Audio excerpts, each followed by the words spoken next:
একদা হজরত সুলাইমান আলাইহিসসালাম সিংহাসনে বসে রাজকার্য পরিচালনা করছিলেন।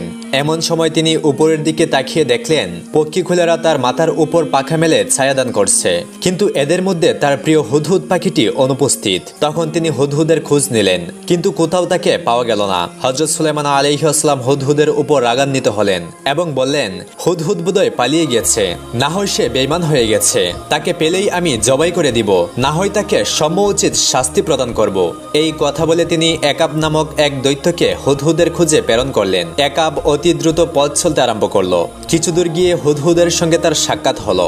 তখন একাব শাহানশাহের রাগের কথা এবং তাকে তার খুঁজে পাঠিয়েছেন এই বলে হুদহুদকে জানিয়ে দিল। হুদহুদ তখন বলে উঠল, আমি এক খবর নিয়ে এসেছি, যাতে শাহেনশাহ আমার সাথে আদৌ রাগ করবে না। একাব জিজ্ঞাসা করলো, ভাই কি সেই খবর?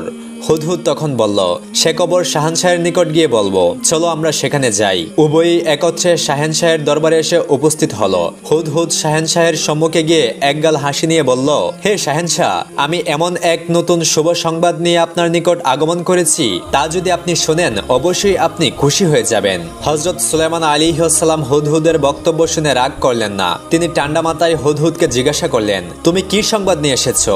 দ্রুত আমার নিকট তা বর্ণনা করো। হুদহুদ তখন বলল, হে মহারাজ, আমি অল্প সময়ের জন্য আপনার সিংহাসনের বাইরে গিয়ে দেখি আমার এক জাতি বন্ধু উড়ে যাচ্ছে। তখন আমি তাকে ডাক দিলাম। সে ডাক শুনে আমার নিকট আসলো। তখন তার সাথে দীর্ঘদিনের পুঁজিভূত ভালোবাসা আদান প্রদান হলো। তারপরে আমি কোথায় থাকি, সে কোথায় থাকে, এই বিষয়ে আমরা কথা বলা শুরু করলাম। তারপর সে আমাকে জিজ্ঞাসা করলো আমি কোথায় থাকি। তখন আমি আপনার রাজদরবারের কথা বললাম। সে আপনার রাজদরবার সম্পর্কে কিছুই জানে না। তখন আমি বললাম, তুমি কোন রাজ্যে বসবাস করো, যেখানে হযরত সুলাইমান আলাইহিসসালামের রাজত্বের কোনো খবরই রাখো না? সে বলল, আমি এমন এক রানীর রাজ্যে বসবাস করি যে অত্যন্ত রূপবতী, দয়াবতী ও আমার প্রিয়। তার রাজ্যে যত প্রজা আছে সকলেই অতি আরামে জীবন যাপন করছে। তার সিংহাসন বিশাল ও অত্যন্ত সৌন্দর্যমণ্ডিত। হীরা জহরত, পান্না মুক্তা ইত্যাদি সহ মূল্যবান পাথর দ্বারা সুসজ্জিত এক শহরের অধিকারী। স্বর্ণ ও রূপক দ্বারা তৈরি তার সকল দরজা জানালা। তখন আমি বললাম, তোমার রাজ্য সম্বন্ধে হয়তো আমাদের শাহানশাহ হযরত সুলাইমান আলাইহিসসালাম অবগত নন। যদি তিনি অবগত থাকতেন তাহলে অবশ্যই তার অধীনতা স্বীকার করে রানী বিলকিসকে রাজ্য পরিচালনা করতে হতো। তখন আমার বন্ধু বলল, চলো আমার সাথে, আমাদের রানীর সুন্দর সুসজ্জিত রাজ্যটি একবার দেখে আসবে। তার প্রস্তাব শুনে প্রথমে আমি যেতে চাইলাম না। তখন আমার বন্ধু পাখিটি বলল, সরাহির দত্তের একমাত্র রূপসী কন্যা সাবা রাজ্যের রানী বিলকিস বেগমকে একবার দেখে এসো। তিনি কতটা রূপের রানী এবং কত শক্তির অধিকারিণী, তা না দেখলে তুমি কখনোই অনুমান করতে পারবে না। আমি আমার বন্ধুর মুখে এই ধরনের প্রশংসা শুনে তাকে দেখার জন্য রওনা হয়ে গেলাম। দীর্ঘ সময় পথ চলার পরে সাবা রাজ্যের রাজধানীতে গিয়ে পৌঁছালাম। সেখানে গিয়ে রাজমহলের এক দেয়ালের উপর বসলাম।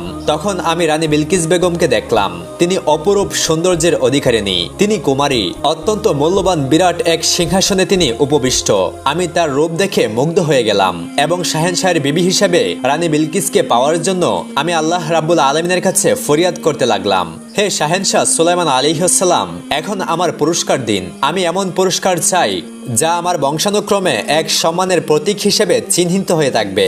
হযরত সুলাইমান আলাইহিসসালাম হুদহুদের কথা শুনে বললেন, তুমি যা বলেছ তা যদি সত্য হয় তাহলে অবশ্যই তুমি এর পুরস্কার পাবে, কিন্তু এর পূর্বে তুমি সত্যবাদী না মিথ্যাবাদী এটা আমি যাচাই করে দেখব।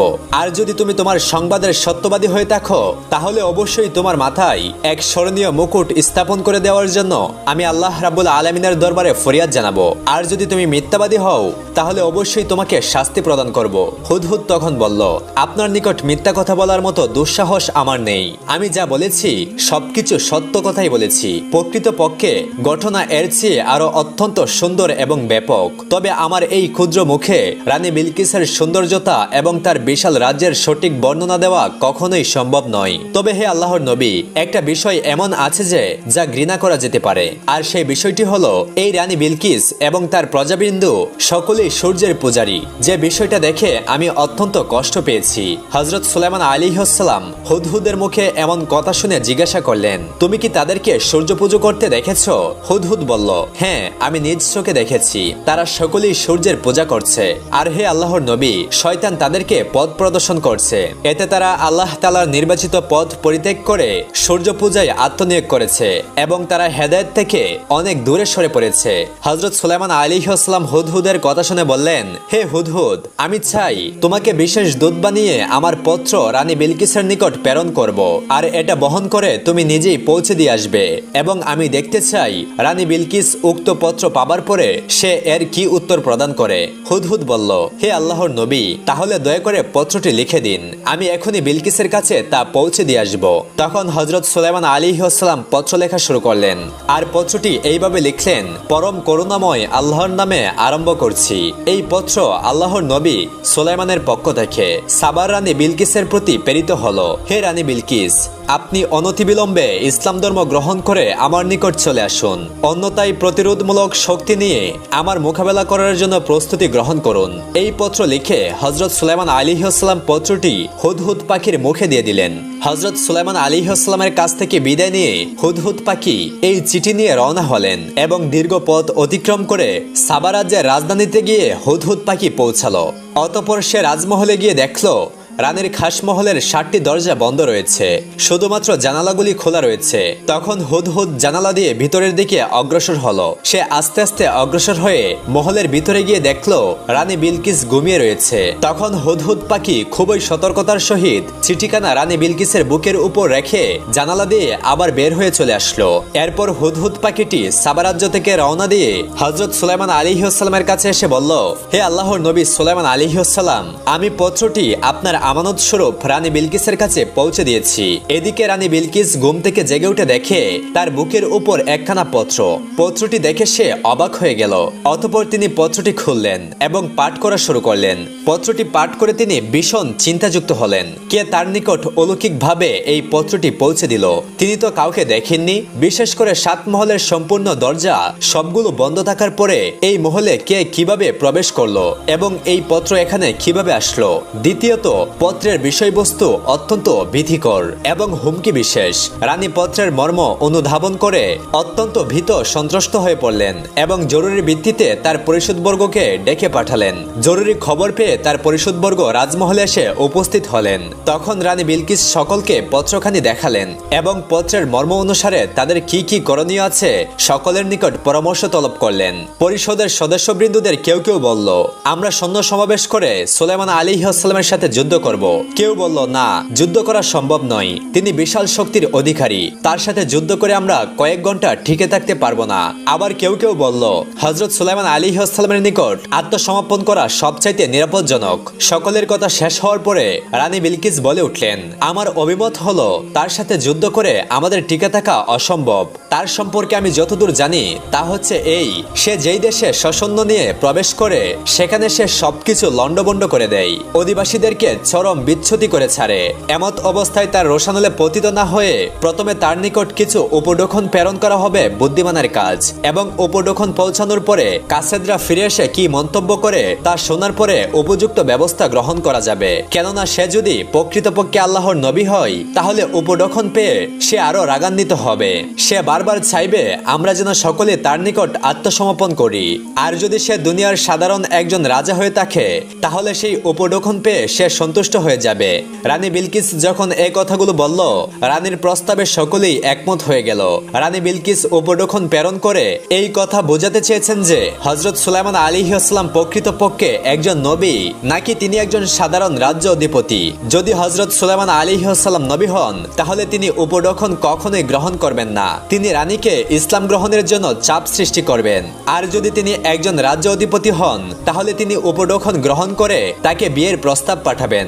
এরপর রানী বিলকিস তার সৈন্যদের মধ্য থেকে একদল দূত গঠন করলেন এবং হযরত সুলাইমান আলাইহিস সালামের নিকট যে সমস্ত উপঢৌকন প্রেরণ করবেন তা তাদের নিকট হস্তান্তর করলেন। উপঢৌকন হিসেবে রানী বিলকিস তার কাসেদদের নিকট 7টি স্বর্ণের এবং 7টি রূপোর ইট প্রদান করলেন। মণিমুক্তা, জহরত ও পান্না জাতীয় অনেক মূল্যবান পাথরও দিয়ে দিলেন। সর্বোপরি সবগুলো স্বর্ণের সুতা দ্বারা তৈরি করা ডাকনা কাপড় দিয়ে ঢেকে কাসেদদের নিকট পাঠিয়ে দিলেন।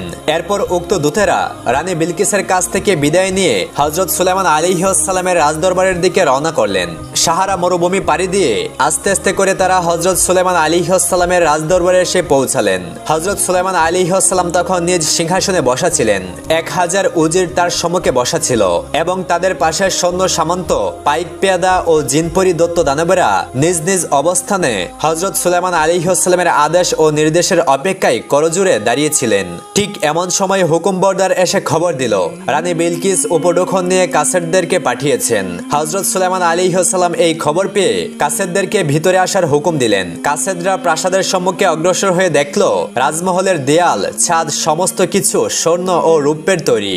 এছাড়া সিংহাসনের চতুর্পার্শ্বে মূল্যবান পাথর দ্বারা বিভিন্ন কারুকার্য খচিত। রাজমহলের এত সুন্দর কারুকার্য দেখে উক্ত কাসেদরা নিজেদের নিয়ে আসা উপঢৌকনগুলোকে অতি তুচ্ছ বলে মনে হলো। এর কারণে তারা ভীষণ লজ্জিত হয়ে পড়ল। তারা এই সব নিয়ে সম্মুখে অগ্রসর হতে লজ্জাবোধ করছিল। ঠিক এই সময় হুদহুদ পাখি তাদের মনোবল শক্ত করে হযরত সুলাইমান আলাইহিস সালামের নিকট অগ্রসর হয়ে যাওয়ার জন্য আদেশ করলো। তখন তারা হযরত সুলাইমান আলাইহিস সালামের সম্মুখে এসে যথাযথ সম্মান প্রদর্শন করলো এবং হযরত সুলাইমান আলাইহিস সালামের নিকটে উপঢৌকন সমূহ পেশ করলো। হযরত সুলাইমান আলাইহিস সালাম এই সকল উপঢৌকন দেখে বললেন, তোমরা কি আমাকে উপঢৌকন দিয়ে খুশি করতে এসেছো? এর চেয়ে আমার আল্লাহ আমাকে অনেক বেশি দিয়েছেন। এখনই তোমরা এগুলি নিয়ে ফেরত চলে যাও আর তোমাদের রানীকে গিয়ে বলো, যদি সে ইসলাম কবুল করতে অস্বীকার করে তাহলে আমি আমার সেনা দলবল নিয়ে তার প্রতি আক্রমণ করব, যার ফলে তার রাজ্য লন্ডভন্ড হয়ে যাবে এবং তারা সকলেই রাজ্য তুচ্ছ হয়ে পড়বে। কাসেদরা হযরত সুলাইমান আলাইহিস সালামের দরবার থেকে বিদায় নিয়ে আস্তে আস্তে রানী বিলকিসের দরবারের দিকে রওনা হলো। কাসেদরা রানী বিলকিসের কাছে এসে হযরত সুলাইমান আলাইহিস সালামের সকল মন্তব্যগুলো জানালো। তার পাশাপাশি হযরত সুলাইমান আলাইহিস সালামের দরবারের শান শওকতের কথা সবিস্তারে বর্ণনা করলো। তখন রানী বিলকিস বললেন, তিনি আমার চেয়ে অনেক বড় সম্রাট এবং অনেক বড় শক্তিশালী। তার সাথে যুদ্ধ করার মতো ক্ষমতা আমার এবং আমার দেশের কেউই রাখে না। তবে হযরত সুলাইমান আলাইহিস সালামের দমকের কারণে তার উপর ঈমান আনা কখনোই উচিত হবে না, বরং তিনি কি আসলেই আল্লাহর নবী কিনা তা যাচাই করার জন্য তার পক্ষ থেকে কিছু মুজিজা আমাদের দেখে নেওয়া উচিত। তিনি তার পরিষদবর্গের সকলকে বলল, তার পক্ষ থেকে মুজিজা দর্শনের উদ্দেশ্যে আমি দ্বিতীয়বার কিছু পরীক্ষামূলক বিষয় নিয়ে তার নিকট আবার কাসেদদেরকে প্রেরণ করতে চাই। রানীর এই কথাগুলো শুনে পরিষদবর্গের সকলেই তার সাথে একমত হলো। তখন রানী বিলকিস কিছু সংখ্যক দাস দাসীকে একই রকম পোশাক পরিধান করালেন এবং ছিদ্রবিহীন কয়েক টুকরা ইয়াকুত পাথর কৌটায় ভরে দিলেন। অতঃপর কিছু সংখ্যক তেজি ও অলস ঘোড়া প্রেরণ করলেন। অবশেষে একটি খালি বোতল দিয়ে দিলেন আর কাসেদদেরকে বলে দিলেন, প্রথমে হযরত সুলাইমান আলাইহিস সালামকে তোমরা দাস দাসীকে পৃথক করে দিতে বলবে।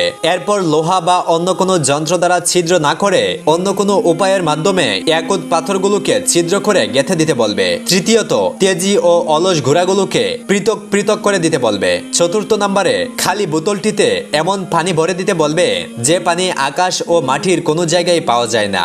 সকল প্রস্তাব বলা শেষ হলে কাসেদগণ রানী বিলকিসের পক্ষ থেকে সে সমস্ত জিনিস নিয়ে হযরত সুলাইমান আলাইহিস সালামের রাজদরবারের উদ্দেশ্যে রওনা হয়ে গেলেন। সাহারা মরুভূমি পাড়ি দিয়ে আস্তে আস্তে তারা হযরত সুলাইমান আলাইহিস সালামের রাজদরবারে এসে উপস্থিত হলেন এবং হযরত সুলাইমান আলাইহিস সালামের নিকটে সকল উপঢৌকনগুলো পেশ করলেন এবং উক্ত কাসেদগণ রানী বিলকিসের সকল প্রস্তাব হযরত সুলাইমান আলাইহিস সালামের নিকট ব্যক্ত করলেন। তখন হযরত সুলাইমান আলাইহিস সালাম একইরূপ পোশাক পরা সকল দাস দাসীদেরকে হাত ধুয়ে আসার জন্য আদেশ দিলেন। তখন পুরুষগণ শুধুমাত্র হাতের আঙুলি দৌত করলেন এবং মহিলাগণ তাদের হাতের কবজি পর্যন্ত দৌত করলেন। আর এর মাধ্যমেই হযরত সুলাইমান আলাইহিস সালাম বলে দিলেন, এদের মধ্য থেকে যারা শুধুমাত্র হাতের আঙুল পর্যন্ত দৌত করেছে এরা হচ্ছে পুরুষ, আর যারা হাতের কবজি পর্যন্ত দৌত করেছে এরা হচ্ছে মহিলা।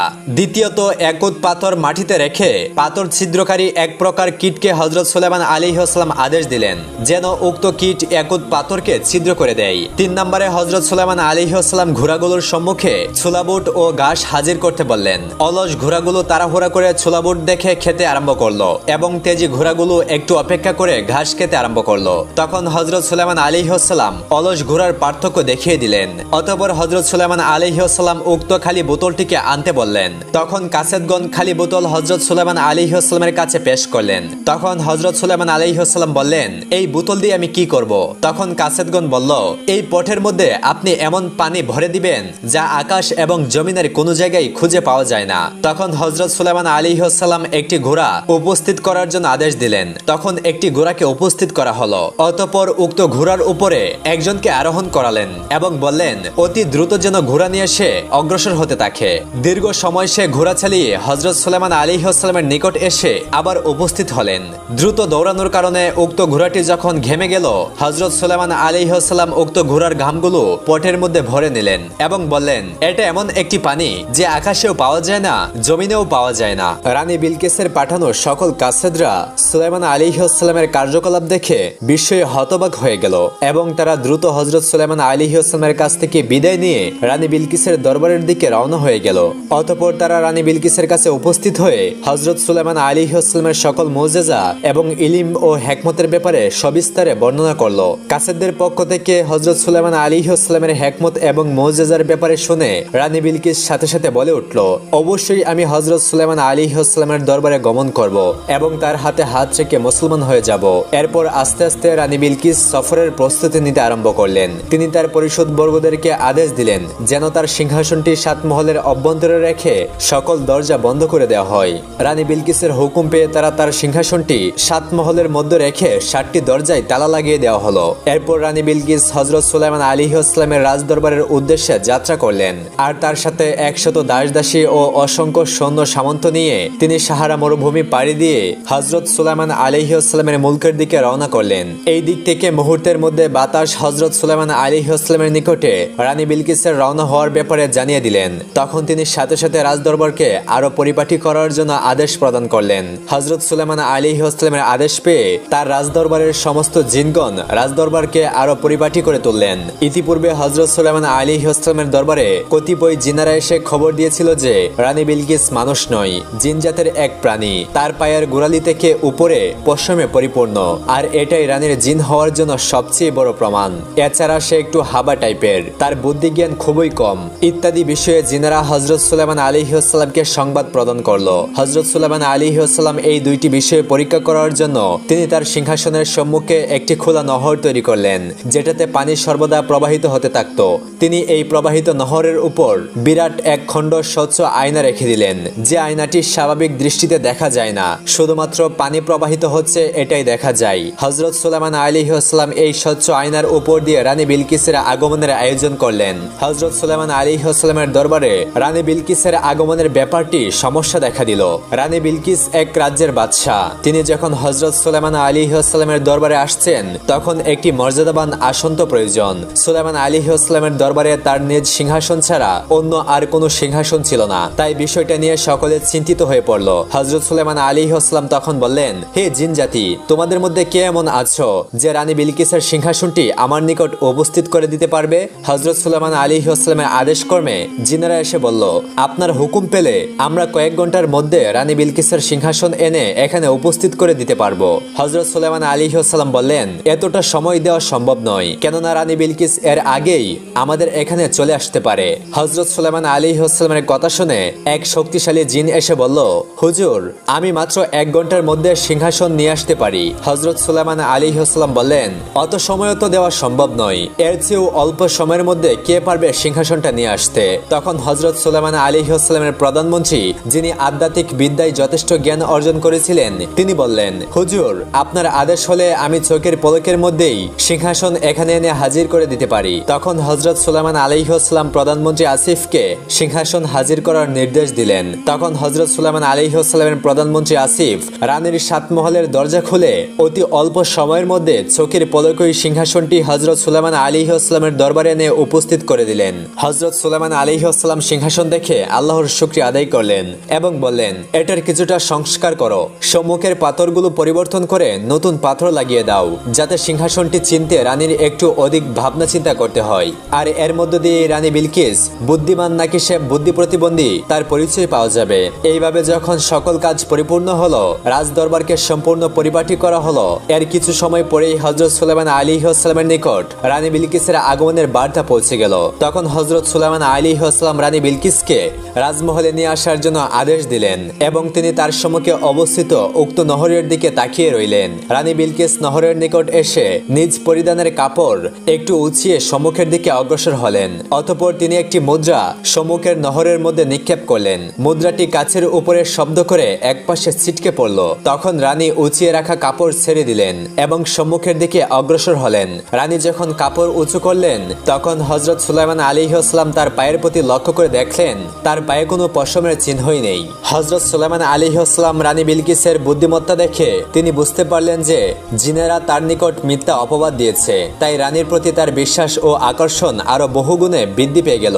রানী বিলকিস হযরত সুলাইমান আলাইহিস সালামের সম্মুখে পৌঁছে হযরত সুলাইমান আলাইহিস সালামকে সালাম দিলেন এবং তাকে মুসলমান করে নেওয়ার জন্য আবেদন পেশ করলেন। হযরত সুলাইমান আলাইহিস সালাম এই কাজে আর কোনো বিলম্ব না করে তাকে তওবা ও কালিমা পাঠ করালেন।